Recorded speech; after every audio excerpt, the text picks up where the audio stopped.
Welcome to the Podcast Discovery Show, the podcast that's about other podcasts, where every single week we take a deep dive discussion, book club style, into the podcast we recommended last week. And at the end of this episode, we're going to have a brand new recommendation just for you, and we'll talk about that one next week. I'm Kirk. And I am Zach. And this week, we are doing another one of our celebration of our 100-ish episodes. And we got a recommendation from Vlado over at It's Not Rocket Surgery. And he recommended the show In Machines We Trust. And this is a show by MIT Technology Review. And I'll read their synopsis because it's pretty good. And it looks like what they're doing is kind of small mini series. So they're doing the one that we're talking about today is about facial recognition. And it's about how these things are affecting our lives and how constantly they're used and things like that. But in general, the show is about some of the most important decisions in our lives are being made by artificial intelligence, determining things like who gets into college, lands a job, receives social services, or goes to jail, often without us having any clue. In season 1 of In Machines We Trust, host Jennifer Strong and the team at MIT Technology Review explore the powerful ways that AI is shaping modern life. So I recognized this lady's voice because I used to listen, and we've covered and talked about the future of everything. And it's an amazing show by the Wall Street Journal. And so I looked into her and what all she's done, because she's done a lot of stuff. So Jennifer Strong brings complicated topics to life with sound and storytelling for the Wall Street Journal podcasts. Ms. Strong's previously worked as an anchor for Wall Street Journal Radio on CBS and XM, as an NPR producer, and she spent 5 years reporting and anchoring for NPR stations in Washington, D.C. Ms. Strong has a graduate degree in international affairs journalism from American University and has completed 2 night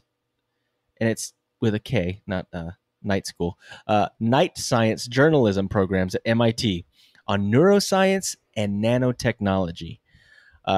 So she's very smart.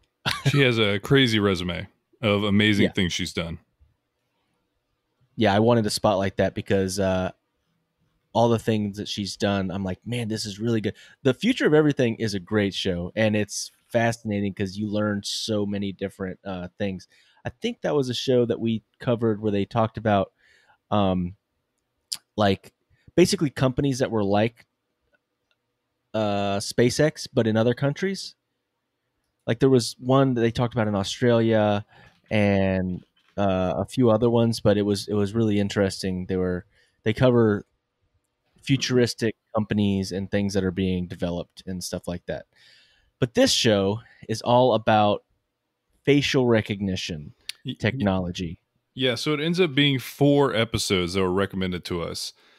When an algorithm gets it wrong, Land of a Billion Faces, When It Happens in Vegas, It's Captured on Camera.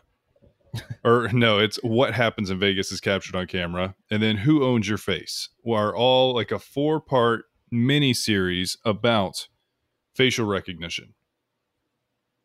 So the episode starts, like episode 1 starts with hearing about a man who basically gets wrongfully arrested for something he had nothing to do with because of facial recognition. That's how it starts, correct? Yeah. No, they they were calling him. There was a guy that was getting called by a police department in Detroit. He was not in Detroit. And he was getting called and they said, turn yourself in. He's like, for what? And they said, this is going to be a lot easier for you if you turn yourself in. And he's like, no, get a warrant. I'm not going to turn myself in for whatever you guys are upset about. But they ended up coming to his house and arresting him. And it was all based on the idea that facial recognition software in their area matched his face incorrectly to someone who was, stealing watches or something? Yeah, it was like stealing watches. Jewelry. And so he was arrested and wrongfully detained because a facial recognition algorithm made a mistake. And that's the first story of this entire thing. And honestly, it sent me into that place where this is, first of all, general thought, this show is really, really great. Like all the other stuff that she's done, it's a really great, well-produced show. super interesting, also terrifying the whole So time. terrifying. Like, you will, as we talk more about some of the stuff they cover in this, you'll hear a lot more about why it's so terrifying, but it really was. And so it was a weird mixture to be, I don't know, deeply disturbed and then also riveted by a show. Yeah, because I mean, it feels like sci-fi. I don't know. There's something about it that feels just like a movie. You know what I mean? Mm-hmm. It's weird that it's actually happening. It's actually being used, and there are some things that are going on that aren't great. Yeah, no, it's definitely true. And they try to get into a lot of these things. So the first one is essentially about mistakes that AI can make when they're doing this. Because okay, if the premise is you solve crimes and you help find people that are committing crimes by using an algorithm. You put their face into a computer and then it will try and match it to who that person is based on what they have in their database. But what is the failure rate of these things? How often is it messing up? Is that something that they know is happening? And then how much impact would people have because of the failures of this algorithm? And so each one of these kind of looks at like a different facet of how facial recognition and AI is being used, and it's being used a lot, which is something I did not realize and am now scared of. Yeah, I mean they even talked about like the accuracy on a lot of the ones that are being the regularly used is like 20% accuracy, which was horrible. Later on in an episode, they talk about one in New York that they were using without anyone's consent, like on the roads to get people's faces if they ran a toll or something. And that one had 0% accuracy. Like it didn't get one person's face identified correctly, which is disturbing. And also, it's disturbing that, and we'll talk about this a little bit later because they talked about it a lot, is that a lot of this stuff is just, it's being used on you without your consent all the time. Like, that was one of the things that made me a little bit wary because we have that, like, what is it? The cashless tolls or whatever all the time. Oh, yeah. Mm-hmm. Yeah, we do. And they even mentioned in this that famously and recently Taylor Swift used this as like a private citizen at her concert because she had facial recognition on people coming into the show. Because and I guess it makes sense. It's sad, but it kind of like it makes sense with her level of fame. She has a database apparently of literally just people that stalk her, and so they essentially set up these facial recognition systems to try and find the stalkers in the crowd to try and like protect her. So yeah, that's crazy. And they talked about the amount of police stations using it. It's absolutely crazy. And then there's also one of the other things that kind of goes wrong with these facial recognition systems is there's literally like racism involved. Like they're not as good with some races as with others. Okay, so I've been finding out about so many different people that are racist, and now I find out the computers are racist too. It's like, dang it, man! Can't even trust the computers. Yeah, no, and it's like, how many things have to go wrong before this isn't something that law enforcement is using constantly? That was one of my questions that I had kind of throughout this is like, okay, so at what point do we say like, oh, this isn't sophisticated enough to use yet, and it's not something that people have to worry about? But it's just one of those things. What I found was fascinating, and I will give them credit because they're giant companies. But what wasn't it? Google, Amazon, both of them have stopped allowing law enforcement to use their facial recognition. Was that the two companies, or was it? I think so. Or was it Facebook and Amazon? Either way, Amazon was one of them, and I think it was Google. And then IBM completely got rid of theirs. They had a pretty sophisticated one as well, and they completely stopped letting anyone use it. But there's other companies that are specializing in it. What was the one? Clearview? Clearview. And then Faces, I think, was one out of Florida. And yeah, so there's private companies that are specializing in this.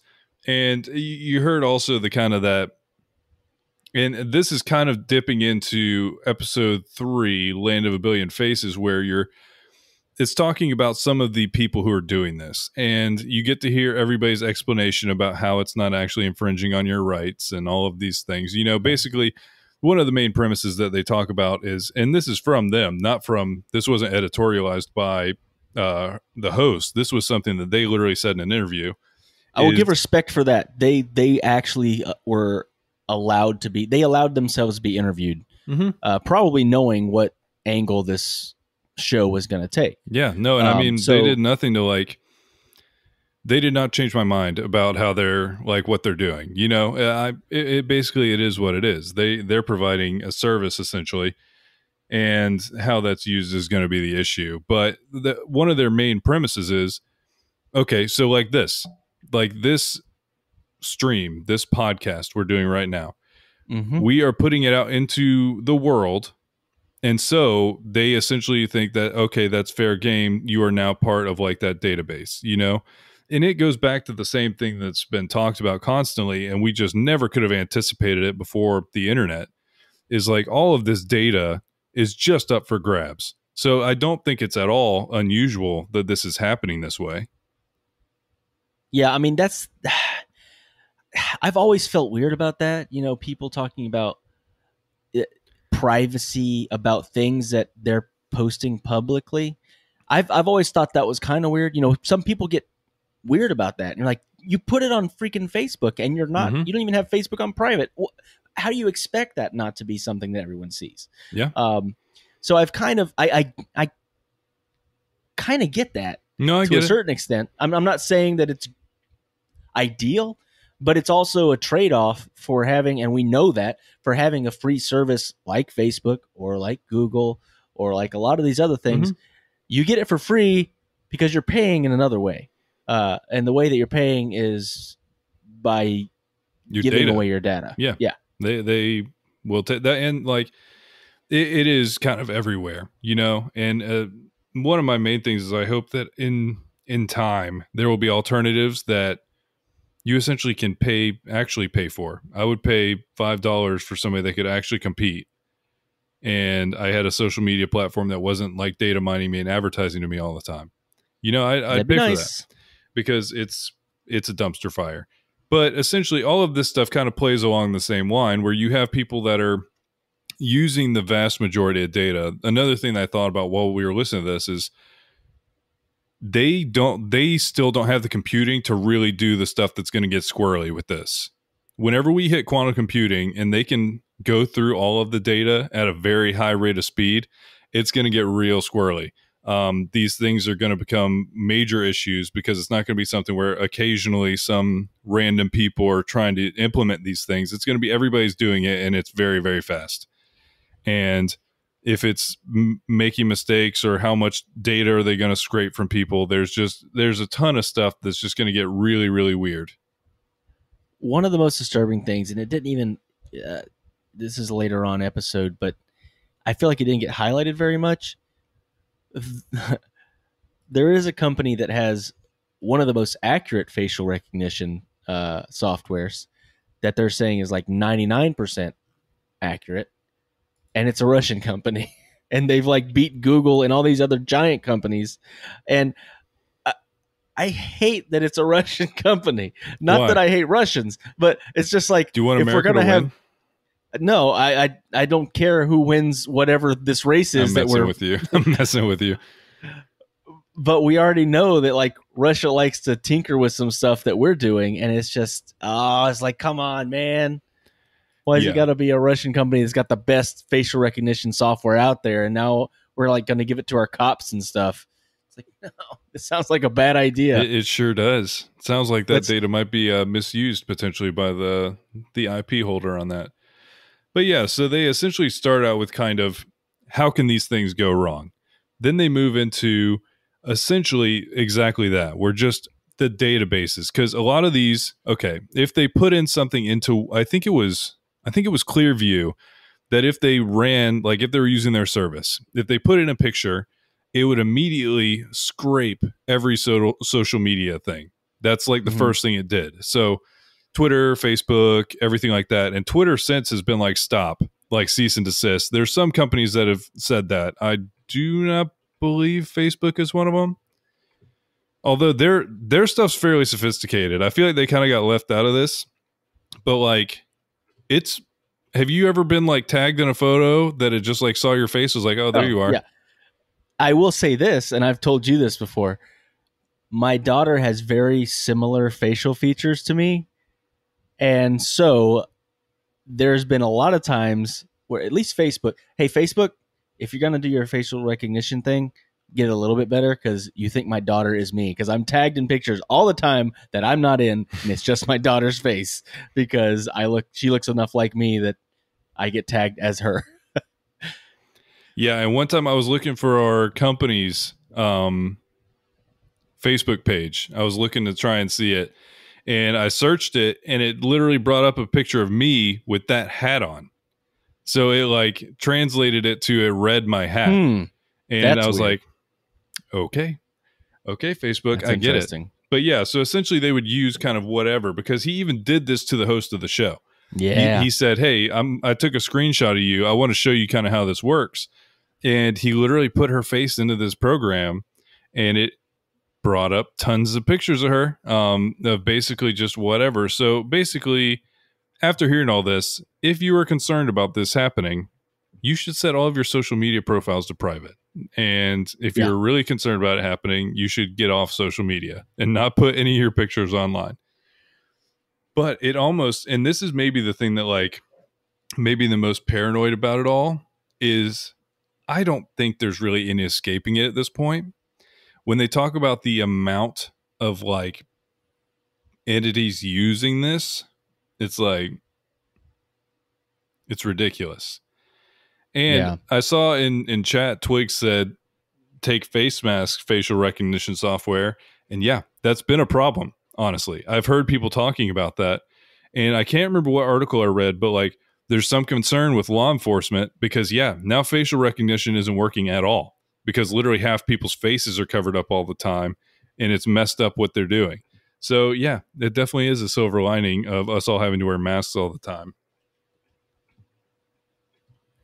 Yeah. The only one that seemed like it was able to keep up was that Russian one because they were talking about the accuracy is almost the same with that software or whatever. Yeah, it's just, I don't know. The issue is, like you said, it's gonna be inevitable. It's gonna be in our daily lives. It's gonna be something that's everywhere. So here's the thing, and here is something they talked about a lot. Okay, it's gonna be used. It's gonna be in our lives. There needs to be oversight. There needs to be some sort of guidelines that keep us safe, that keep human rights in mind, and that's what needs to happen. Because heck, they played a TED talk or something from the Google CEO at the time, and this was like 8 years ago, and he was saying how he was very worried about facial recognition software and how it could be a human rights issue, but he expected that regulation would come in and fix that. But that was 8 years ago, and they're still like unregulated. Yeah, it's funny because everybody's kind of like, well, somebody needs to do something about this while nobody does anything about it. But yeah, there's definitely some weird stuff happening. Like, because they mentioned in one of these episodes that some of these private companies are literally approaching detectives and going to them instead of through like the proper channels to even test this thing. And it's like, there needs to be oversight on things like this. There needs to be some kind of an understanding that this isn't just freewheeling. And also, which story were they talking about? I think it was the guy who got wrongfully arrested. They would not even admit that the whole reason this happened was because of facial recognition. They did admit it to him, but they talked about how they didn't have to, and that like the cops basically slipped up and said it, and so that's why now there's like legal stuff and things like that. But that it happens more often than you think, and there's literally probably people in jail now that got in jail because of this, because they had to take a plea deal because there was so much evidence that the attorney was probably like, hey, you need to take this plea deal or you're going to go for a long time, which is disturbing. It's very, they talk about that young girl that was like going to college here in the US. And do you remember that one? Yeah. That one blew my mind. That one was horrible. I even like, I think in my notes, I put WTF, like what the F, like, how does this happen? She's going to university here in the US and she was all over the news in her home country of Sri Lanka as doing this terrorist attack there. And her family had to deal with it and just a bunch of stuff. It was incorrect, you know? And so completely wrong. I do feel like there has to be it has to be more transparent. You know, if you're going to put people in jail for it, you have to be like, it has to be more transparent. I don't even feel like that's a hot take, honestly. Like in general, that's the whole thing is like people are innocent until proven guilty. There has to be a display of evidence. All of these things need to be transparent for the future. Otherwise, it's going to get worse because they talked about one Florida entity that is essentially like the Clearview entity where they're using they're doing facial recognition. But just the other day, literally like 2 days ago, yes, I saw this story of another place in Hillsborough, or no, it was in Pasco, but in like one county over from us. Yeah. And it basically is about a sheriff's office that has done something that is kind of around these areas. So what they've done is they have essentially tried to make what Minority Report's about, where they try and predictively guess who's going to break the law based off of, and I'll read you the list of like what they said, based on arrest histories, unspecified intelligence, and arbitrary decisions by police analysts. So, okay, couple red flags you're seeing, I'm sure. And essentially, you go out and they would have targets that they were looking for, and they would go constantly. And they would try to find these people, and they would try and catch them slipping up. And so essentially, you have harassment going on. And this was something that was local. And then it also made me wonder when I was listening to this is unspecified intelligence. Would that be like this? You know? It's more than mildly disturbing. I don't know. Here's the thing. In a perfect world with no bias and with the greatest technology, sure, that would be great. It would actually keep us safer and all these other things. But that's not where we're at. And I think even as a young kid, I was like, oh, well, that sounds cool for Minority Report. Like, that sounds neat. You know, you can stop people from being, you know, bad guys, because you know that's the brain you have when you're a child. Bad guys, good guys. You know, and that's just, it's now as an adult and a little more cynical. You kind of see like, oh, things aren't quite as simple as they seemed when I was a child, and we're not there yet. That we're as a society, as the human race, we're not there yet. No, like, but we need to get there. That's the thing that it definitely made me think about that, where it's like we need to have these types of conversations and have these things better understood with the amount of usage they're currently under. I think it's something that we need to have that discussion ongoing because it's important.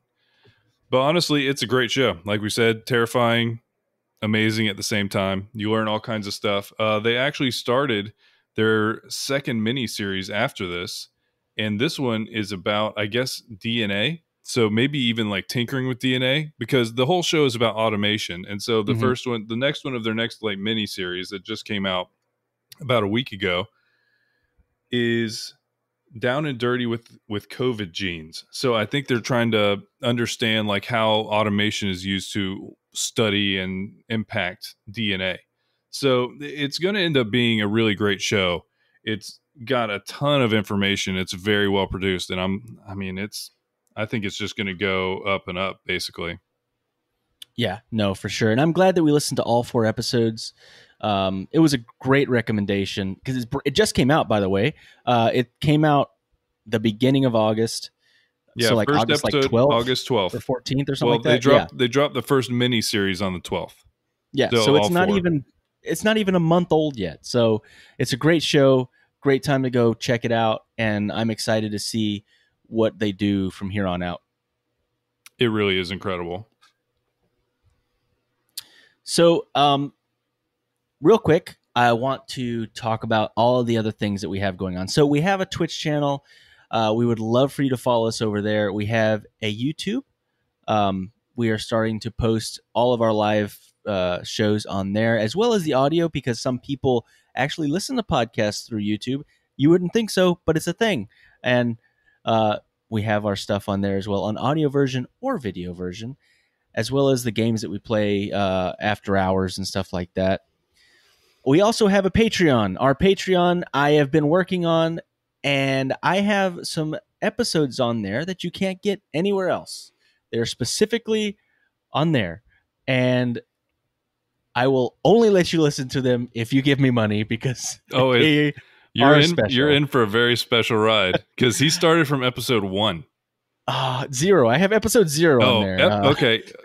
I really wish we could play a little clip of episode 0 just so people get a sense of the differences. Because describe it for them a little bit. Oh God, it's embarrassing for me to even talk about. It shouldn't be embarrassing. It's what helps you know how good we've gotten. For some reason, I thought it was a good idea for me and Josh, because we were the ones that first started, for us to give a bio of who we were as hosts. So both of us wrote out like hi, my name is Kirk and I have 2 children. And it was like so bad. And you could so tell I was reading it, and it was just like, no one cares.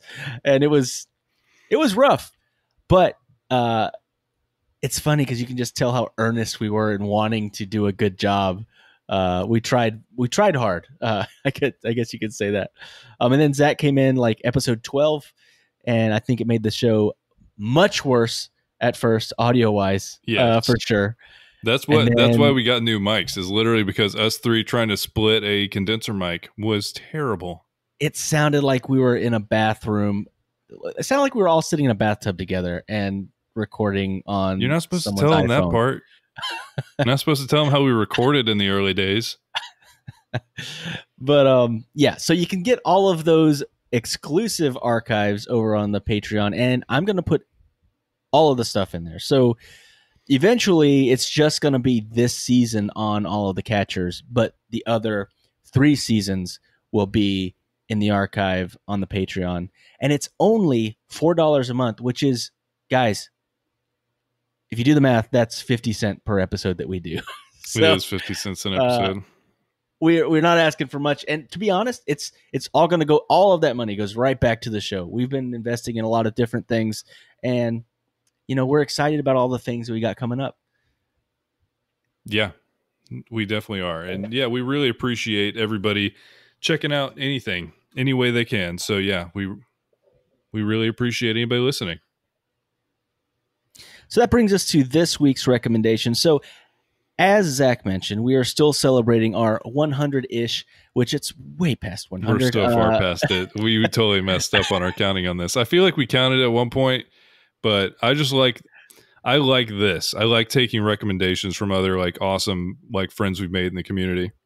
And I've talked to Zach about it off mic, and I would like to have this be the format eventually in the future, on a regular basis, where people that are listening to the show or friends of the show can send us their recommendations, and that be part of the format. So, that'll be one of the things. We sit down at the drawing board at the end of the year, and we'll see what the next year holds. And I'm excited to see what that'll happen. But this is a recommendation from our friend over at This Week Today, Toph. He responded. He actually gave us like 3 or 4, but we'll spread them out a little bit. Maybe pick just a few of them. But the one that I want to recommend is Hypotheticast. So hypothetical questions type thing, but it's Hypotheticast. Episode 108, 1 hour in the snake cage. I did listen to the show a little bit, so I wanted to kind of get a vibe on, if it fit in our what we're trying to do, and I think it's perfect for what we want to do. So that's the show we're going to listen to this week, and we'll probably listen to that on our Discord collectively if you want to join us over there on Friday. That's when we usually do it, around 1 or 2 o'clock in the afternoon, and listen to it from now to then, and then we'll talk about that one next week. And remember, there's always more to discover. Thank you for listening to the Podcast Discovery Show. We have a few things we'd like to tell you. First, we would love to hear from you on Twitter at the PDS Official or in our Facebook group, the Podcast Discovery Club. Secondly, leaving a rating or review on iTunes helps tremendously in giving us visibility and also visibility to the podcast that we recommend. You can also check out our Patreon page to get exclusive bloopers, old episode archives, and other exclusive content while supporting the show. Finally, seriously, get in touch. We'd love to hear from you about what you love about podcasts, and thank you for being a part of all of the things that we do. This was a podcast from the Podfix Network. You can check out more shows like it at podfixnetwork.com.